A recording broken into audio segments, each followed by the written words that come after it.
ఓహో కట్టుకున్న పచ్చి చీర బాగుందే చిలకమ్మ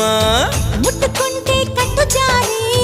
పోతుంది వినవయ్య అరే వయ్యారి నారి ఒదంట చేరి మిద మిద పడతావే అల్లేసుకోరా గిల్లేసుకోరా ఆకువక్క నీకేరా